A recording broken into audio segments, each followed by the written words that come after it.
ತಾಲೂಕಿನ ಹಳ್ಳಿ ಮೈಸೂರು ಹೋಬಳಿಯ ಗ್ರಾಮಗಳಿಗೆ ಸಾರಿಗೆ ಬಸ್ ವ್ಯವಸ್ಥೆ ಕಲ್ಪಿಸುವಂತೆ ಒತ್ತಾಯಿಸಿ ಹೊಳೆನರಸೀಪುರ ಸಾರಿಗೆ ಸಂಸ್ಥೆ ಘಟಕದ ಮುಂದೆ ಬೇಸತ್ತು ನೂರಾರು ವಿದ್ಯಾರ್ಥಿಗಳು ಪ್ರತಿಭಟಿಸಿದರು.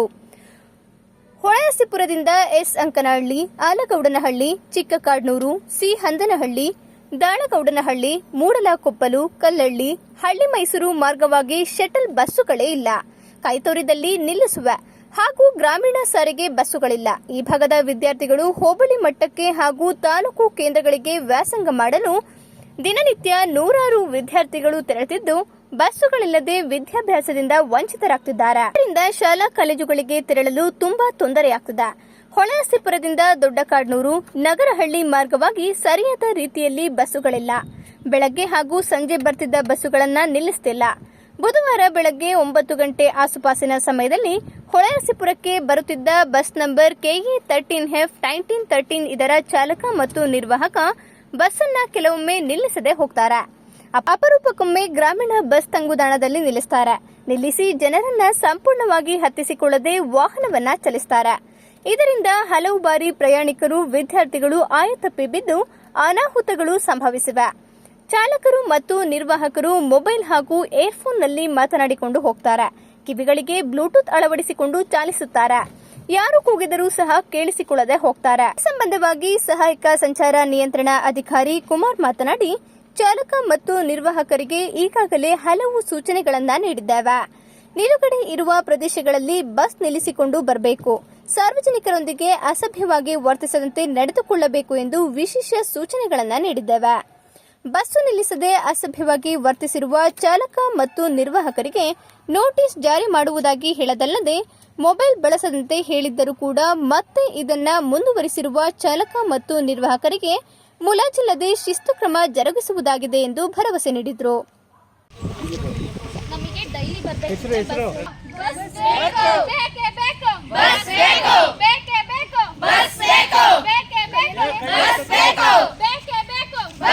ನನ್ನ ನೇಮ್ ಭವ್ಯ. ನಾನು ಫೈನಲ್ ಇಯರ್ ಡಿಗ್ರಿ ಓದ್ತಿದ್ದೀನಿ. ನಮ್ಮದು ಮೈಸೂರು ಹೈವೇ ರೋಡು ಚಿಕ್ಕಾಡ್ನೂರು. ಅಲ್ಲಿ ನಮಗೆ ತುಂಬ ಬಸ್ ಪ್ರಾಬ್ಲಮ್ ಆಗ್ತಿದೆ. ಅಂತ ಅಂದರೆ ಸ್ಟೂಡೆಂಟ್ಸಿಗೆ ಬಸ್ ಏನು ಗೊತ್ತಿಲ್ಲ, ಅದು ಹತ್ತಕ್ಕೆ ಪ್ರಾಬ್ಲಮ್ಮು. ಇವಾಗ ನಮಗೆ ಹೆಚ್ಚುವರಿ ಬಸ್ ಬೇಕು. ನಾವು ತುಂಬ ಜನ ಇದ್ದೀವಿ. ನಾವು ಹುಡುಗಿರು ನಾವು ಬಸ್ಸಿಗೆ ಹೋಗ್ತೀವಿ. ಹುಡುಗರೆಲ್ಲ ಬಸ್ ಇಲ್ಲ ಅಂತಲೇ ಬೈಕಲ್ಲೆಲ್ಲ ಹೊರಡ್ತಾರೆ ಅವರು. ಆದರೆ ನಾವೇನು ಮಾಡೋಕ್ಕಾಗಲ್ಲ. ಇವಾಗ ಬಸ್ಸಲ್ಲಿ ಹತ್ತಬೇಕು ಅಂತಂದರೆ ಡ್ರೈವರು ನಿಲ್ಲಿಸ್ಬಿಟ್ಟು ಸ್ಟೂಡೆಂಟ್ಸ್ನ ಹತ್ತಿಸ್ಕೊಳ್ಳಲ್ಲ. ಇವಾಗ ಬಸ್ನ ಮೂವ್ ಮಾಡ್ಕೊಂಡು ಹೋಯ್ತಾರೆ. ನಮಗೆ ಹತ್ತಕ್ಕೂ ಆಗಲ್ಲ. ಈ ಕಡೆ ಹತ್ತಿದ್ದೀವಿ ಅಂತ ಇಳಿಯೋಕ್ಕೂ ಆಗಲ್ಲ.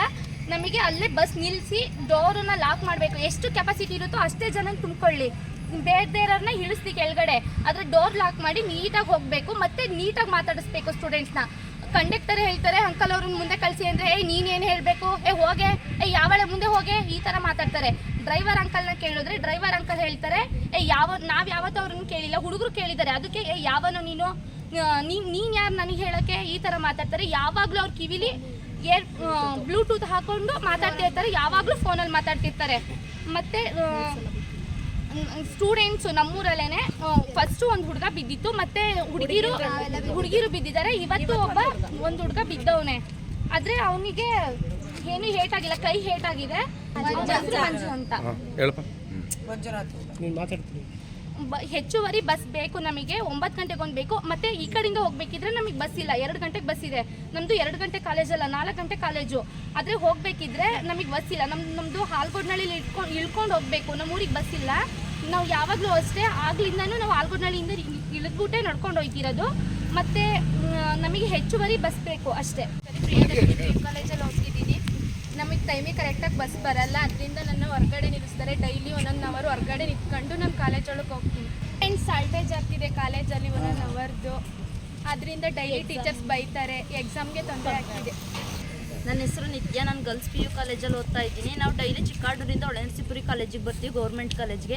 ಆದರೆ ನಮಗೆ ಬಸ್ಸಿಂದ ತೊಂದರೆ ಐತೆ ಜಾಸ್ತಿ. ಅದು ನೆನ್ನೆ ಬಸ್ ಇಲ್ದೇ ನಮಗೆ ಹೊಸ ಬಸ್ ಬಿಟ್ಟವ್ರೆ. ಆದರೆ ನಾವು ದೊಡ್ಡಕಾಡ್ನೂರ್ಗೆ ಹೋಗ್ತಿದ್ದೀವಿ. ಅಲ್ಲಿ ರಶಲ್ಲಿ ಬಟ್ಟೆ ಎಲ್ಲ ಹರಿದೋಗಿದೆ. ಆದರೂ ಹತ್ತಿದ್ದೀವಿ ಅಷ್ಟು ಕಷ್ಟಪಟ್ಟು. ಕಾಲೇಜ್ ಹತ್ರ ಹೋದರೆ ಅಟೆಂಡೆನ್ಸ್ ಶಾರ್ಟೇಜ್ ಆಗುತ್ತೆ, ಅಟೆಂಡೆನ್ಸ್ ಹಾಕಿರ್ತಾರೆ, ಯಾಕೆ ಲೇಟು ಅಂತ ಎಲ್ಲ ಕೇಳ್ತಾರೆ. ಬಸ್ ತೊಂದರೆ ಅದಕ್ಕೆ ಪರವಾಗಿಲ್ಲ ಅಂತ ಅಂತಾರೆ. ಆದರೆ ನಾವು ಹೋಗಬೇಕು ಅನ್ನೋದು ನಮಗಿರುತ್ತೆ, ಕಾಲೇಜಿಗೆ ಓದಬೇಕು ಅಂತ ಅನ್ನೋದು. ಆದರೆ ಈ ಥರ ಆಗಿರುತ್ತೆ. ಡ್ರೈವರ್ ನೋಡಿದ್ರೆ, ಕಂಡಕ್ಟರ್ ನೋಡಿದರೆ ಫೋನಲ್ಲಿ ಬ್ಲೂಟೂತ್ ಅಸಭ್ಯ ವರ್ತನೆಯಿಂದ ಮಾತಾಡ್ತಾರೆ. ಯಾರೇ ನೀನೇನು ಹೇಳ್ಬೇಕು ನಮಗೆ ಅಂತ ಕೇಳ್ತಾರೆ. ನಾವು ಒಳ್ಳೆ ರೀತಿಯಿಂದ ಮಾತಾಡಿದ್ರೆ, ಆದರೆ ಅವ್ರು ಆ ಥರ ಮಾತಾಡ್ತಾರೆ. ಮತ್ತು ಕಾಲೇಜಲ್ಲಿ ಡೈಲಿ ಸ್ಲಿಪ್ಪರ್ ಈಚೆ ಕಡೆ ನಿಲ್ಲಿಸಿ ನೀವು ಪನಿಷ್ಮೆಂಟ್ ಕೊಡ್ತಾರೆ ಲೇಟಾಗಿ ಹೋದ್ರೆ. ಸರ್, ನನ್ನ ಹೆಸರು ಕುಮಾರ್ HK, ಸಹಾಯಕ ಸಂಚಾರ ನಿರೀಕ್ಷಕನಾಗಿ ಕೆಲಸ ನಿರ್ವಹಿಸ್ತಾ ಇದ್ದೀನಿ. ಇದು ಬಸ್ ನಿಲ್ಲಿಸಲ್ಲ ಅಂತ ಅಂದ್ಬಿಟ್ಟು ಇವತ್ತು ಮಕ್ಕಳೆಲ್ಲ ಬಂದು ಗಲಾಟೆ ಮಾಡಿದರು ಡಿಪೋ ಹತ್ರ. ನಾನು ಬೆಳಗ್ಗೆ ಹೇಳಿದೆ ಸರ್ ಅವ್ರಿಗೆ, ಗಾಡಿ ನಿಲ್ಸೋಕ್ಕೆ ಏರ್ಪಾಡು ಮಾಡ್ತೀವಿ, ಮತ್ತು ಕಂಡಕ್ಟರ್ ಡ್ರೈವರ್ಗೂ ನಾನು ಹೇಳಿ ಕಳಿಸ್ದೆ, ಆ ಥರ ಮಾಡಬೇಡ್ರಪ್ಪ, ಮಕ್ಕಳು ತೊಂದರೆ ಕೊಡಬೇಡಿ, ಮಕ್ಕಳಿಗೆಲ್ಲ ಅನುಕೂಲ ಮಾಡ್ಕೊಂಡು ಕರ್ಕೊಬರ್ಬೇಕು. ನೀವು ಈ ಥರ ತೊಂದರೆ ಕೊಟ್ಟರೆ ನಮ್ಮ ಮಕ್ಳಂಗೆ ಅವೇ ನಿಮ್ಮ ಮಕ್ಕಳೇ ಆಗಿದ್ರೆ ನೀನೇನು ಮಾಡ್ತಿದ್ರಿ ಅಂತ ಅಂದ್ಬಿಟ್ಟು ಕಂಡಕ್ಟರ್ ಡ್ರೈವರ್ಗೆ ನಾವು ಹಿತವಚನ ಹೇಳಿದ್ದೀವಿ. ಇದ್ರ ಬಗ್ಗೆ ನಾನು ಡಿಪೋ ಮೇನೇಜರ್ ಗಮನಕ್ಕೆ ತಂದು ನಾನು ಏರ್ಪಾಡು ಮಾಡ್ತೀವಿ ಅಂತ ಹೇಳಿದ್ದು. ಆಗ ಇಷ್ಟ ತನಕ ಅವರು ಕೂತಿದ್ದಾರೆ. ಹಾಗಾಗಿ ಮುಂದಕ್ಕೆ ಘಟಕ ವ್ಯವಸ್ಥಾಪಕರ ಗಮನಕ್ಕೆ ಮತ್ತು ನಮ್ಮ DTO ಸಾಹೇಬರ ಗಮನಕ್ಕೆ ತಂದು ಅದನ್ನು ಸರಿಪಡಿಸ್ಕೊಡ್ತೀವಿ ಅಂತ ನಮ್ಮಲ್ಲಿ ಮನೆ. ಅನುಚಿತವಾಗಿ ವರ್ತನೆ ಮಾಡೋರಿಗೆ ಅವ್ರ ಗಮನಕ್ಕೆ ನಾನು ಹೇಳಿದ್ದೀನಿ, ನಾನು ಬೆಳಿಗ್ಗೆ ಹೇಳಿದ್ದೀನಿ ಅವ್ರಿಗೆ ಆ ಥರ ಎಲ್ಲ ಮಾತಾಡಬೇಡಿ ಅಂತ, ಆ ಥರ ಮಾತಾಡಬೇಡಿ ಅಂತ ಹೇಳಿದ್ದೀನಿ. ಇದ್ರ ಬಗ್ಗೆ ಘಟಕ ವ್ಯವಸ್ಥಾಪಕರ ಗಮನಕ್ಕೂ ತಂದಿದ್ದೀನಿ. ಅವರು ಈ ಘಟಕ ವ್ಯವಸ್ಥಾಪಕರು ಫೋನ್ ಮಾಡಿ ಹೇಳಿದ್ರು ನನಗೆ, ಅವ್ರ ಕೈ ಮಾತಾಡಿದ್ವಿ ಸರ್ ಅಂತ ಹೇಳಿದ್ದೀನಿ. ಅದ್ರ ಬಗ್ಗೆ ಅವ್ರು ಕೂಲಂಕುಷವಾಗಿ ಪರಿಶೀಲನೆ ಮಾಡಿ ಅವ್ರಿಗೇನು ಇದು ಮಾಡಬೇಕು ಅದು ಮಾಡ್ತೀವಿ ಸರ್. ನಮ್ಮಲ್ಲಿ ಚಾಲನೆ ಮಾಡುವಾಗ ಮೊಬೈಲ್ನ ಬಳಸಬೇಕು ಅಂತ ಯಾವುದೇ ರೀತಿ ಆದೇಶ ಇಲ್ಲ. ಆದರೆ ಇವರು ಮಾಡ್ತಿರೋ ತಪ್ಪು, ಅದ್ರ ಬಗ್ಗೆನೂ ಗಮನಕ್ಕೆ ಬರ್ತೀನಿ ಸರ್. ಸ್ಥಳೀಯ ಹಾಗೂ ನಿಖರ ಸುದ್ದಿಗಾಗಿ ಸಬ್ಸ್ಕ್ರೈಬ್ ಆಗಿ ಬೇಮಾ ವಿಜಯ ಡಿಜಿಟಲ್ ಯೂಟ್ಯೂಬ್ ಚಾನಲ್.